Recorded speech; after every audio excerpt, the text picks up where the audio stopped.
Soy Grace Sandoval, tu guía para empoderarte y que vivas en libertad financiera, emocional y geográfica por medio de tu emprendimiento. Hola, muy buenas tardes, bienvenidos en Empowering Grace. Muy contenta de estar aquí en esta ocasión con Pedro Cela, un experto en emprendimiento e innovación, de las personas que conozco que más saben de modelos de negocio, sobre todo de modelos de negocio exponenciales. Bienvenido, Pedro, ¿cómo estás? Bien, emocionado de platicar contigo y de que tu auditorio pues pueda entender qué estamos haciendo. Padrísimo, porque nunca se entiende qué hacemos, ¿no? Pero bueno, vamos a contar un poquito de esto. Exacto. Lo primero es, cuéntanos un poquito, para que seas tú y tu propia historia en lugar de leer una bio. ¿Quién es Pedro y cuéntanos a qué te dedicas? ¿Qué haces, Pedro? Pues mira, la parte probablemente relativa a lo que vamos a hablar el día de hoy, importante que contar, es que yo empecé a emprender muy chico. Mi primer proyecto lo arranqué cuando tenía 16. Tuve la mala suerte de que me fue muy bien con mi primer cliente y entonces para cuando llegó el segundo ya habíamos quebrado. Y así empieza mi viaje en esto que ahora le llamamos emprendimiento, que me ha llevado al día de hoy a tener 20 proyectos en donde me ha ido muy bien y me ha ido muy mal y he aprendido mucho y sobre todo me he divertido. Vengo de una familia de origen mixto, muy mezclado. Mi papá es español, la familia de mi mamá tiene origen en Europa y en Medio Oriente. Y yo a lo largo de mi vida he vivido en muchos lados, he vivido tiempos largos en lugares como Canadá, como Estados Unidos, como España, como Inglaterra, etcétera. Entonces tengo una visión como muy integrada del mundo y como la India María, pues me siento ni de aquí ni de allá, ¿no? Hace varios años ya, en 97, trabajando con un grupo de amigos que también eran empresarios, en ese entonces no existíamos los emprendedores, armamos una escuela para enseñar capacidades de negocios a chavos de base de pirámide que trabajaban básicamente como taxistas o en trabajos de oficios, pero que venían de haber estudiado carreras técnicas o inclusive ingenierías en sistemas. Entonces, pues tragedia nacional. México era uno de los países a nivel mundial que producía más ingenieros enfocados en IT, en sistemas, pero no teníamos industria. Entonces, después de 5 años de ingeniería, pues acababas arreglando copiadoras o manejando taxis, ¿no? Montamos la escuela en una plataforma que se llamaba ICQ, que para los que no la conocen es el tatarabuelo de Zoom, y empezamos a entrenar a gente para que se autoempleara y después que contrataran a sus compañeros para crear alguna especie como de microempresa. La historia corta es que eso se acabó convirtiendo en un ecosistema de emprendimiento. Acabamos abriendo 5 oficinas de operación en Latinoamérica, una en Tokio, una en Silicon Valley, una en Vancouver. Eso nos llevó a colaborar con el gobierno americano. Acabamos ayudando a la Fundación Nacional de Ciencia a crear el ecosistema que tienen de creación de empresas de base tecnológica. De ahí pasamos a trabajar con otros organismos como el Departamento de Estado, como la Organización Mundial de la Propiedad Intelectual, la Real Academia de Ingeniería de Gran Bretaña. Y la historia corta es que al día de hoy formo parte de la red más grande de innovación del mundo que se llama OpenExo. Tenemos a más de 17,000 personas y presencia en más de 130 países. Y estamos enfocados desde una iniciativa que antes se llamaba Canoo, que era una fábrica de empresas de base tecnológica y que ahora se llama ExoBuilder. Estamos enfocados en temas de movilidad social e impacto. Creamos empresas para transformar el entorno y mejorar las condiciones de vida de la gente. Qué interesante, Pedro. Y Exo, Canoo, por lo que entiendo, es el primero que salió para crear OpenExo, ¿es así? No, la manera en la que funcionó es que esta fundación que armamos en los 90s se acabó digitalizando. Ese ecosistema que te decía yo de la oficina que teníamos en la Ciudad de México y la que teníamos en Palo Alto y etcétera, lo acabamos digitalizando en una plataforma digital que sigue siendo a la fecha, después de 10 años, pues el primer company builder digital del mundo. Es una plataforma para diseño, desarrollo y escalamiento de modelos de negocio, en la que hemos entrenado a miles de emprendedores en 6 continentes, y esa plataforma se acabó llamando Canoo, y esa empresa de Canoo, llámese la comunidad de gente de aparato de soporte a los emprendedores, los propios emprendedores y la plataforma digital como tal, ahora forma parte de una comunidad con la que empezamos a convivir desde hace ya varios años, que se llama OpenExo, que es esta comunidad gigante, ¿no? Ok, ya lo comprendo. Y ahora en esta parte con OpenExo, ¿es lo mismo que ExoBuilder? ExoBuilder es el brazo de startups y de scale-ups de OpenExo. OpenExo, para los que no nos conozcan, es una organización que deriva de una institución de innovación importante, muy conocida, que se llama Singularity University. Lo que pasó con OpenExo es que uno de los cofundadores, que también fue director ejecutivo de la universidad, Salim Ismail, se dio cuenta cuando trabajaban con tecnologías exponenciales que había ciertas empresas que aplicaban ciertos modelos de negocio y ciertas tecnologías y crecían mucho más rápido que la competencia, y entonces se avienta una investigación muy a profundidad de eso, acuña el término de organizaciones exponenciales y escribe el libro de organizaciones exponenciales. Yo tuve el privilegio de tomar clases con Salim, de que fuera mi mentor en 2014, creo que fue, y de ahí se arma una especie como de club de lectura, por poner algún término, de gente que éramos fanses de Salim, que nos reuníamos periódicamente, un grupo chiquitín, que con el paso del tiempo pues acabó creciendo y acabó siendo esta cosa gigante de miles de personas en cientos de países, ¿no? Regresando un poquito al tema de OpenExo, lo que entiendo es que el libro está, bueno, ahorita las revisiones al menos lo están haciendo muchas personas a nivel mundial, ¿es correcto? Sí, la comunidad es muy colaborativa. Lo que ha pasado en la historia de la exponencialidad es que Peter Diamandis, otro de los fundadores de Singularity y fundador de XPRIZE, él escribe un primer libro que se llama Abundance, que es como el parteaguas de todo esto, muy, muy de la mano, ¿no? de Ray Kurzweil, el futurista de Google. Entonces, ese libro Abundance abre un camino nuevo de tecnologías, empresas, etcétera, que después es evolucionado por un siguiente libro que se llama Bold, también de Peter y de otro periodista extraordinario que se llama Steven Kotler. Y entonces de ahí sale el libro de organizaciones exponenciales, que es el libro que escribe Salim en 2014, y luego el sistema de las startups que tenemos como marco de referencia con herramientas, que ahora platico un poco más de ello, que se llama Evely, sale en 2021, el año pasado, y ahora estamos en la revisión del libro de organizaciones exponenciales, que también se está manejando de manera colaborativa, y que este libro sale, si no mal recuerdo, en abril de este año. Wow. Entonces, tienes ahí como todos los pasos completos de qué quiere decir abundancia, cómo acceder a la abundancia, cómo hacer modelos organizacionales exponenciales, cómo crear empresas exponenciales. Ok. Una pregunta que te quería hacer. ¿Las empresas exponenciales se podrían crear sin capital de riesgo? Sí, claro. Sí.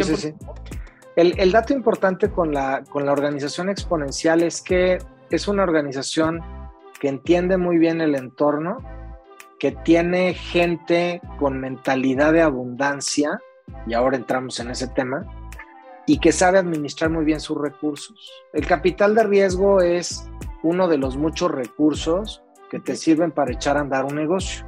Y así como tienes capital humano, o así como tienes recursos materiales, pues también existe capital de riesgo. Probablemente, sobre todo cuando estás hablando de cosas de gran envergadura, una inyección de capital de riesgo de $20 millones, pues no le cae mal a nadie, pero no es algo imprescindible para una organización exponencial. El otro dato que también es fundamental entenderlo, probablemente mucha de la gente que nos esté escuchando no trabaja en empresas necesariamente tecnológicas o exponenciales, a lo mejor están más bien en negocios tradicionales o en el sector de empresas medianas o pequeñas.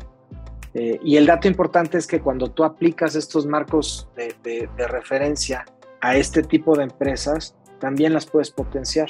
A lo mejor no al crecimiento de las otras, pero sí te ayuda a que tengas una operación mucho más eficiente, a que seas mucho más barato y a que seas mucho más eficaz y que por lo tanto tus márgenes pues, sean más interesantes, ¿no? Claro. Aquí, bueno, yo como lo considero, y haciéndolo mucho con peras y manzanas, es sin procesos, digamos, pues eres un autoempleado, ¿no? Porque tienes que hacer todo, porque nadie más sabe hacerlo como tú. Con algo de procesos y equipo, ¿no? Ya puedes, digamos, tener este tipo de empresa tradicional, y ya cuando tienes estos procesos automatizados, ¿no? Eso es mi manera de pensar. Digamos que ya podrías estar empezando a hablar de una empresa que podría ser exponencial. En este caso podría ser, por ejemplo, Kavak, que pues, tiene su operación tradicional, ¿no? Tienen que ir por los coches, revisar los coches, checar si están bien, meterlos en un garage. Eso es 100% tradicional, pero tiene todos los procesos arriba que son automatizados, ¿no? Y tiene sus aplicaciones y demás. Plus, digo que se está volviendo en una financiera también, ¿no? En un fintech, pero esa combinación ya, o sea, para mí, y si estoy mal también dímelo, es simplemente tener esos procesos claros, automatizados, para que puedas hacerlo más rápido, más barato, con mayor eficacia, y de esa manera puedes ir yéndote, inclusive desde un autoempleo, empezar a crecer, si vas en esa vía, hacia a una empresa exponencial, o es incorrecto. Sí, la parte del proceso te ayuda. Yo lo que te diría es que el marco que tenemos en EXO, en organizaciones exponenciales, te habla de 10 atributos y un fundamento. El fundamento es una cosa que se llama propósito de transformación masiva. Eso lo que quiere decir es que, a diferencia de antes que teníamos documentos kilométricos explicando qué era la organización, hoy por hoy entendemos que la gente no le entiende y no se acuerda. Y entonces, con que tengas una oración, siempre y cuando esté bien hecha y sea clara para todo el mundo, puedes generar esa empatía que requieres con tus tomadores de decisión, con tus accionistas, con tus empleados, con tus clientes, con tus proveedores. Y entonces tienes organizaciones como la aplicación de Waze, que dice, pues organizamos el tráfico juntos. O tienes la de Google, que dice, organizamos la información del mundo. O TED, que dice ideas para compartir. Entonces, la parte interesante es que esto a nivel estratégico juega un rol fundamental, porque te ayuda a que las decisiones sean totalmente binarias, que eso es donde normalmente perdemos tiempo en las operaciones. Si yo trabajo en Waze y lo que me pide de tarea mi jefe o el proyecto nuevo que estamos revisando tiene que ver con el tema de sortear el tráfico juntos, pues sí lo voy a hacer. Si no tiene que ver con eso, pues no tengo por qué hacerlo, porque no está ligado a los objetivos de negocio. Entonces arrancas con ese MTP. De ahí tienes 10 atributos, uno que tiene que ver con la parte externa y otro que tiene que ver con la parte interna. Los 5 de la parte externa tienen que ver con cómo voy a acceder a toda la abundancia que hay afuera en el mundo. Entonces, uno de ellos es staff on demand, quiere decir, no toda la gente más brillante del mundo trabaja conmigo. Entonces, ¿qué puedo hacer yo? Pues empezar a ver cómo la parte crítica de mi negocio la puedo empezar a hacer con gente de fuera. El ejemplo típico es Uber. Uber, aunque es una app, el modelo de negocio crítico es el tema del transporte de la gente. ¿Qué necesita para hacer eso? Choferes. En vez de tener empleados, lo que tiene son terceros que contrata por proyecto específico, y entonces cuando hay un viaje hay trabajo y cuando no hay viaje no hay trabajo, y eso a nivel operativo desde la óptica de nómina pues te aligera el peso tremendo, ¿no? Tienes otro que se llama Community and Crowd, que quiere decir que para yo poder acercarme y comunicarme más rápido con la gente con la que quiero estar conectado, pues allá afuera ya hay comunidades de todo lo que pueda haber.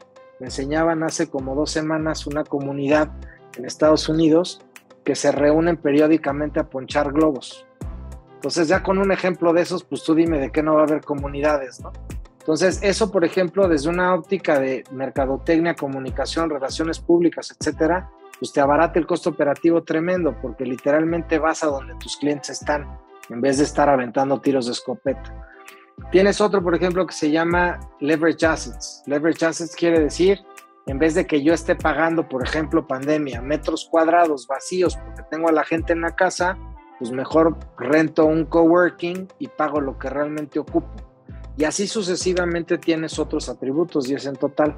Lo que decimos desde el framework, desde el marco de referencia de organizaciones exponenciales es, si vas a crear una startup, tienes que pensar en los 10 atributos y el MTP. ¿Por qué? Pues porque el mundo ya no es como antes.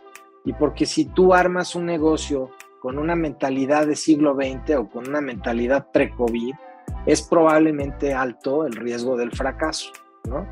En cambio, si le metes estos atributos, pues tu probabilidad de éxito es infinitamente mayor. Estamos por sacar un estudio que se hace de los últimos años con las empresas Fortune 100, en donde básicamente estás hablando de rendimientos de más de 10 veces y en el caso de márgenes hasta más de 70 veces, a diferencia de las otras. ¿Por qué es importante esto? Porque si tú analizas, por ejemplo, el mundo de las empresas grandotas, hace 30, 40 años las empresas vivían 35 años en la bolsa de Nueva York, en el S&P, y hoy por hoy solamente viven 14 años. ¿Qué quiere decir eso? Que la velocidad del mercado es infinitamente mayor y por lo tanto tu riesgo de que se te aparezca rebasante por la derecha algún emprendedor de veto a saber dónde con alguna tecnología que nadie vio venir, pues te va a pasar por encima. Y pregúntale a Blockbuster y pregúntale a Kodak y pregúntale a todos esos. Claro, pero justamente, o sea, con lo que me dices, diría 2 cosas, ¿no? Como tú bien dices, cada vez se acorta más digamos que el crecer una empresa, o sea, cada vez es más rápido poder llegar al éxito, así como caerte, ¿no? O sea, que se desvanezca. Y lo otro también, que justo que de ahí venía la pregunta, yo pensaría, porque mucha gente me pregunta, si como voy a hacer una startup, tengo que hacer un equipo, y yo siempre les digo, al menos mi recomendación es, no, tienes que empezar a conocer el mercado, entenderlo, verlo, ¿no? Empezar a entenderlo, y ya que lo entiendas, entonces ya te vas, o sea, por supuesto que para mí, como tú bien dices, es una mentalidad el tener una startup, empezar como una startup, aunque empieces tú solo, porque empiezas a pensar como qué es lo que voy a hacer y empiezas a tener aliados externos, ¿no? Y empiezas a crecer, pero no creo que una startup forzosamente salga de inicio con un equipo, simplemente es como ir haciendo, o sea, lo que sí tienes que tener es el Massive Transformative Purpose, porque eso es lo que te va a dar el que gente quiera trabajar contigo. Y si tú puedes seguir, o sea, si la gente desea trabajar contigo porque considera que estás haciendo algo increíble por el mundo, ahí es cuando puedes empezar a masificar y demás. Pero sí pensaría, o sea, al menos yo creo que sí puedes empezar con una mentalidad de startup, aunque empieces solo, yo creo. Yo no estoy seguro porque el tema es, a lo mejor inicias tú con tu idea, pero muy pronto sí, vas a necesitar invitar a gente. No sé cuál es el término correcto, a lo mejor estás hablando de cofundadores, a lo mejor estás hablando de empleados, pero a mí lo único que me queda claro es que estos mitos que hay luego en el mundo del emprendimiento, de lo que le llaman el solopreneur, ¿no? Este cuate que solo construyó el emporio, no es cierto. No, porque hay muchísimo que hacer, ¿no? Creo que me expliqué mal. Puedes, como tú bien dices, empiezas solo, ¿no? O sea, yo lo que digo es, puedes empezar con tu idea solo, por supuesto que si no delegas no puedes crecer, punto, ¿no? Y si no traes a más personas a tu organización con ese mismo enfoque que tú, va a ser muy difícil llegar a algún lado. O sea, yo estoy contigo, solo a ningún lado, y más en esta época de economía colaborativa, eso es imposible. Pero lo que sí veo es que, como sobre todo en las universidades, muchas veces es como, necesito equipo para iniciar. Y yo lo que les digo es, no, necesitas tú llevar la batuta y conforme vayas viendo qué necesitas, vas trayendo a la gente que sea necesaria y vas haciendo esos procesos. O sea, lo que tienes que tener es, ¿dónde está mi foco? Hacia allá, lo que tienes que lograr, pero puedes empezar tú solito. Eso sí, lo pienso. Puede ser. En mi experiencia, en los proyectos que yo he tenido, siempre he tenido socios y en el peor de los casos he tenido mentores. Yo lo que entiendo es que el poder tener lo que en inglés se llama accountability, que tenga alguien, un tercero que no esté necesariamente alineado conmigo y que me traiga cortito, siempre me ha ayudado. ¿Por qué? Pues porque provoca otro ritmo y otra velocidad. No, ahora, independientemente te diría yo de si solo o no solo, yo creo que el mensaje, porque además también hay distintos roles, ¿no? Cuando armas los proyectos, hay un análisis muy interesante de unos cuates que forman parte de nuestra comunidad, que se acaban de ir a Israel a echar a andar un proyecto muy interesante, que hablan, por ejemplo, de las personalidades del equipo emprendedor. Y están estos roles como muy icónicos, ¿no? Donde tienes unos, son términos en inglés, uno que le llaman el hustler, que pues es el cuate que está todo el tiempo con grit y con resiliency, o sea, es el que está empujando a todo lo que da. Tienes el hacker, que es el que pues entiende muy bien los fierros y la tecnología y el producto y etcétera. Tienes el hipster, que es el que se mete mucho a cuestiones que tienen que ver con el diseño, el marketing, la estética. O sea, hay distintas cosas que tienes que cumplir. Y ellos, por ejemplo, dicen, y creo que tienen mucha razón, que de alguna manera todos tenemos un poquito de todo. La cuestión es que es prácticamente imposible toparte con alguien que tenga todos esos niveles a todo lo que da. Entonces, de ahí el tema de la colaboración. Y nosotros, por ejemplo, el sistema que tenemos, que se llama EBELI, Evidence Based Entrepreneurship and Lean Innovation, parte importante de ese sistema es justamente el inicio de proyecto que tiene que ver con identificación de problemática que vas a resolver y cruzar eso con el MTP de la persona, ¿no? Es decir, en el caso de EBELI, la historia rápida es que arrancó como una especie de grupo de terapia de emprendedores que nos compartíamos ahí libros y mejores prácticas, y con el paso del tiempo, después de 20 años, acabó siendo una especie de metodología o marco de referencia o sistema que está compuesto por más de 200 metodologías y más de 1,700 herramientas de innovación y negocios, y que tiene un proceso lineal muy sencillo de 7 pasos. Y con eso hemos, pues, literalmente capacitado a científicos de la NASA, hemos capacitado a artesanos mexicanos, hemos trabajado con mujeres emprendedoras de Perú, hemos trabajado con adolescentes de Panamá, hemos hecho cuestiones de industria farmacéutica, de océano profundo, de agricultura, de retail. Y lo que es una joya de ese sistema es que arranca con 2 pilares muy importantes que tienen que ver con el propósito y con la persona. Entonces, siempre empezamos pensando en cuál es el impacto que vas a hacer, y eso para nosotros es fundamental. Nosotros venimos de entender que la movilidad social es la meta más relevante, y el emprendimiento lo entendimos como una palanca de gestión de cambio que nos ayuda a llegar a esa movilidad social. Pero no es que estemos haciendo emprendimiento porque nos gusta, o sea, sí lo disfrutamos, pero la apuesta es el cambio, ¿no? Es la transformación.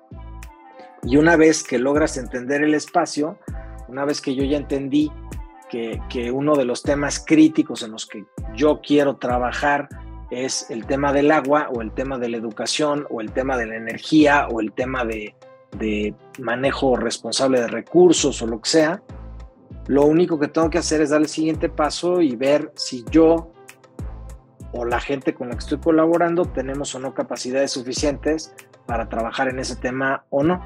Y eso pues es desde habilidades blandas hasta duras, ¿no? Quiero trabajar en agua y no entiendo de nada de temas de hidráulica, pues más vale que me traiga un fulano que lo entienda, porque si no, no puedo echar a andar mi proyecto, ¿no? Claro. Tengo la brillante idea de hacer X cosa y soy un súper genio de tal tecnología, pero tengo cero capacidad de gestión de gente o cero inteligencia emocional, pues tampoco va a funcionar mi proyecto, ¿no? Totalmente. Una pregunta que también tengo en el tema de modelos de negocio, sobre todo en Latinoamérica, porque me hablas de con estos mismos modelos de negocio, entrenar a alguien de la NASA o a entrenar a unas mujeres, supongo que de campo de Perú. O sea, con ese mismo modelo de negocio puedes entrenar al de la NASA y a las mujeres de Perú. O sea, ¿requieren de lo mismo? Lo que pasa es que el marco de referencia que tenemos nosotros es un marco de referencia que te sirve para armar los modelos de negocio. Son varios Canvas con varios pasos, con varios formatos y metodologías y cosas. O sea, una de las cosas, por ejemplo, geniales que tiene Evely es que lo que hicimos, tuvimos la oportunidad de ir con la gente que hizo los libros y que hizo las herramientas. Entonces acabamos desarrollando cosas con gente como Bob Dorff, que escribió el libro del Manual del Emprendedor, o con Clayton Christensen, que creó el término de Jobs to be done y de disruption, ¿no? ¿Cómo funciona esta cosa? Vas caminando, transitando en un proceso de 7 pasos, que es totalmente iterativo, en donde inicias entendiendo cuál es la tarea que tienes que resolver. Dentro del concepto de problemática en el que quieres trabajar, yo quiero trabajar el tema del agua potable, pues hay 1000 cosas que se tienen que hacer. Entonces, ¿cuál es específicamente la tarea que yo tengo que resolver? Y una vez que identifico la tarea, tengo que identificar también de la mano, por supuesto, a la persona que tiene la tarea, o sea, el que no puede dormir porque no se quede X cosa del agua potable. Y ya que lo identifique, entonces ahora sí me puedo poner a pensar en cuál es esa propuesta de valor que yo le tengo que entregar al cliente, qué es lo que yo voy a hacer por él en materia de ese tema en específico. O sea, paso 1, identificar la problemática. Paso 2, identificar a quién afecta la problemática. Paso 3, la solución. Sí, aunque el 1 y el 2 como que van de la mano. Si no hay job to be done, no hay cliente. Si no hay cliente, no hay job to be done. Okay. Y definitivamente, y este mensaje es crítico, la solución es el paso que sigue. Lo que pasa mucho con el emprendedor es que se sienta con sus cuates y se da cuerda con la solución, y entonces acaban imaginándose un mundo, ¿no?, de elefantes rosas, pero a nadie le preguntaron si realmente hay ese problema. Y las estadísticas ahí están. 36% de las startups fracasan porque construyeron algo que a nadie le importa. ¿Cómo evitas eso? Pues ve y pregúntale al que crees que tiene el problema si realmente lo tiene o no. Sí, con el sistema Customer Centric, Design Thinking, ¿no? Exacto, y hay varios, ¿no? Hay desde las metodologías de Steve y de Bob que tienen que ver con Customer Discovery, Customer Development, hasta cuestiones como temas ya muy de diseño, ¿no? Que es lo que estás diciendo tú, hasta otras herramientas muy específicas como el Value Proposition Canvas de Alex. O sea, hay 1000 cosas ahí que puedes utilizar, pero el mensaje de fondo de todas ellas, yo creo, es: si no identificas al individuo que tiene la problemática y vas y validas eso, pues vas a estar construyendo castillos en el aire, ¿no? Y eso aplica para el científico de la NASA, pero también para el artesano de Chihuahua. Es lo mismo. Perfecto. ¿Y cuál sería el siguiente paso después de la solución? Hablando de estos 7 pasos. Lo que tienes que hacer es una vez que defines el tema de la solución con la imagen de lo que quieres crear, tienes que pasar ya específicamente al modelo de negocio. Y eso quiere decir cómo cobras, cuánto cobras, vas a tener la capacidad específica para crear ese producto o servicio. Es ya hacer como todo el concepto completo de la empresa que vas a crear. Y lo que hacemos nosotros después de ese paso es meter el tema de la tecnología y de modelos organizacionales nuevos. Ahí es cuando hablamos de tecnologías exponenciales y cuando hablamos de organizaciones exponenciales. Una cosa que nos hemos dado cuenta que es muy compleja de resolver, pero pues es parte de lo que estamos tratando de hacer, es que mucha de la gente que inclusive, por ejemplo, pymes, ya están operando, ya tienen algún modelo de ventas, estas tiendas tradicionales de brick and mortar, ¿no? La tienda de la esquina, siguen pensando que cuando oyen la palabra tecnología exponencial, siguen pensando que pues, son cohetes al espacio y Elon Musk, y la realidad es que no es cierto. O sea, si tú tienes un smartphone que te lo dieron gratis a tu compañía celular, ese smartphone que corre en Android o que corre en iOS ya tiene adentro inteligencia artificial. Y cuando oímos la palabra inteligencia artificial nos estamos imaginando películas de Iron Man. Pues no tiene nada que ver, eso ya es parte de tu cotidianidad. Entonces, esa inclusión de la tecnología en tu modelo de negocio o para tu propio producto o para eficientar los procesos que tienes en tu organización es crítica. Y hoy por hoy tienes productos que te cuestan $10 al mes de licencia para meter infraestructura en tu negocio que te puede hacer muchísimo más eficiente en todos sentidos, ¿no? Que operes más rápido, que tengas menos riesgo de error, que tengas menos costo, etcétera, etcétera, ¿no? Totalmente. La validación, ¿dónde la pondrías? Después de meter los... Nosotros, esto de validación y Customer Discovery, empezamos desde el día 1 y nunca terminamos. Para darte una idea, y digo, es un tema ahí donde por ahí dicen que a cabeza de martillo a todo le ves cara de clavo, ¿no? Pero nosotros lo que hacemos literalmente todos los viernes en las empresas que yo trabajo, revisamos los modelos de negocio, todos los Canvas que tenemos, el Canvas sistémico para entender todo el contexto del negocio, el Canvas de modelo de negocio que tenemos para la empresa, el Canvas exponencial que tenemos para el modelo organizacional y el Canvas de escalamiento que tenemos para el tema operativo. 4 Canvas que se revisan cada semana. Y la parte interesante es que eso nos ha permitido operar súper ágil, porque lo que nos permite, que es una cosa genial, lo bonito del Canvas es que es una herramienta que te permite, para los que les gusten los juegos de mesa, te permite ver todo el tablero al mismo tiempo. Cuando tú tienes un plan de negocio, que por supuesto que es importante cuando estás operando una empresa, pero cuando tú solo tienes un plan de negocio, lo que te acaba pasando tradicionalmente, y esto no importa si eres la tiendita de la esquina o si eres una transnacional de millones de dólares, la operación te come y no haces planeación estratégica. Lo que acaba pasando es que ya que acabó el año, ya que medio la libraste, te vas 2 días de pseudo vacaciones, planeación, a los famosos offsites, y entonces ahora sí vamos a ver qué hacemos el año que entra. Imagínate la torpeza de toma de decisión estratégica en un corporativo donde tomas decisiones 2 días de 365 que estás operando. Nosotros lo que hacemos es voltear a ver el Canvas, que te tardas 2 minutos, porque además ya te lo conoces, el de tu negocio, y en automático ver si algo cambió. Si cambió tu cliente, si tuviste que ajustar la propuesta de valor, si tu proceso de relación con cliente cambia, si tus canales se modificaron, si hay posibilidades de modificar estructura de costos, si tuviste afectación en recursos, todo eso lo puedes ver de un vistazo. Y si cambias una cosa, en automático estás cambiando el modelo de negocio, porque lo que te acaba pasando es que cambias una cosa en una cajita que a lo mejor tiene afectación en otra cajita, que a lo mejor a su vez se conecta con otro Canvas y entonces pues te reorganiza todo el rollo. Nosotros, para darte una idea, en las organizaciones en las que trabajo, más o menos cambiamos modelo de negocio 1 vez al mes. Porque hay un cambio en alguna cosita y si algo me lo cambia, pues me va a modificar muchas otras cosas, ¿no? Wow.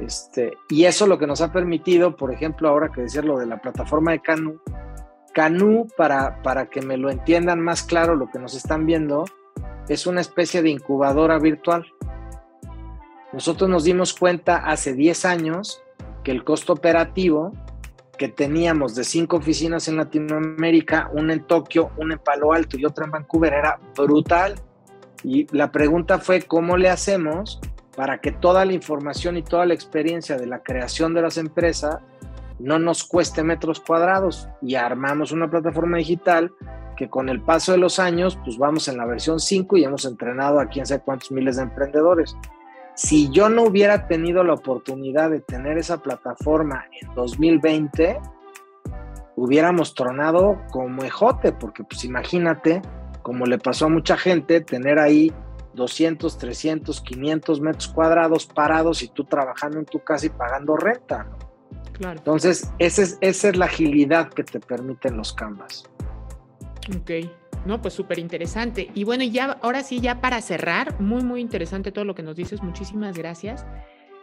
¿Algún consejo que tú le quisieras decir a los emprendedores, si existen o no las recetas? ¿Qué le dirías a estos emprendedores que nos van a escuchar y que tienen ese deseo de crear empresas exponenciales? Se me vienen muchas cosas a la cabeza, pero déjame tratar de ser breve. La primera,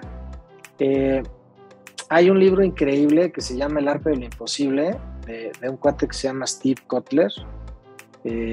Este cuate lo que te dice es que básicamente cuesta el mismo trabajo echar a andar una taquería que una empresa de cohetes al espacio. Que tu día se va a ver igual, vas a desayunar, vas a mandar mails, vas a tener juntas, se te va a caer el pelo cuando no te alcance para la quincena, es lo mismo. Entonces, si así es la vida de un billonario con la vida de alguien que está en un negocio tradicional, pues ya mejor aviéntate por la grande, ¿no? Y eso de alguna manera creo va ligado con el tema de lo del propósito, el propósito de transformación masiva que hablábamos al rato. Si no te planteas tú una meta grande, entonces yo en lo personal creo que estás perdiendo el tiempo. Y hay un chorro de teorías de mucha gente, desde los super famosos como Peter o como Elon, hasta gente un poco más de banqueta, en donde te dicen cuando tú te pones una meta muy grandota que realmente te espanta, te da miedito, lo estás haciendo bien porque te vas a tener que mover lo más que puedas a llegar hasta allá, y aunque no la alcances, tu peor escenario va a ser que te quedes corto, pero seguramente llegas más lejos que si tú metes muy cómodo. Entonces, eso yo creo que es muy importante que lo entiendan los que nos están viendo. El otro punto importante también es que en economías emergentes, Latinoamérica, por ejemplo, tenemos pocos emprendedores de carrera, gente que lo ha hecho varias veces. Estamos acostumbrados a trabajar para empresas muy tradicionales. Entonces, eso lo que acaba provocando es que hay un mundo muy grande de gente que tiene muy poco conocimiento de emprendimiento, que se lee 2 que 3 articulitos que hablan de emprendimiento, se aprenden las palabritas estas que todo el mundo repite, y luego se ponen a dar talleres con post-its. Entonces, cuando vean a alguien con un perfil de esos, volteen al otro lado y échense a correr lo más rápido que puedan, porque te van a robar tu dinero. Y va a pasar tiempo y el que se va a llevar los raspones eres tú, no ellos. Ellos ya cobraron su taller y su consultoría. Finalmente, yo creo que también un tema importante es traten de ser lo más curiosos que puedan. Una de las cosas que pasan, hay un estudio muy, muy triste de Banco Mundial que dice que Latinoamérica es una de las regiones más emprendedoras del planeta, pero con menos innovación. Y la respuesta a eso es que mucha de la gente que emprende en Latinoamérica o está emprendiendo porque está desempleada o porque necesita una segunda fuente de ingresos. Y entonces lo que acaba pasando es que acaban haciendo lo que parece seguro, que le están copiando al fulano de al lado. Y eso lo que te provoca en automático es un riesgo brutal de que mates el mercado.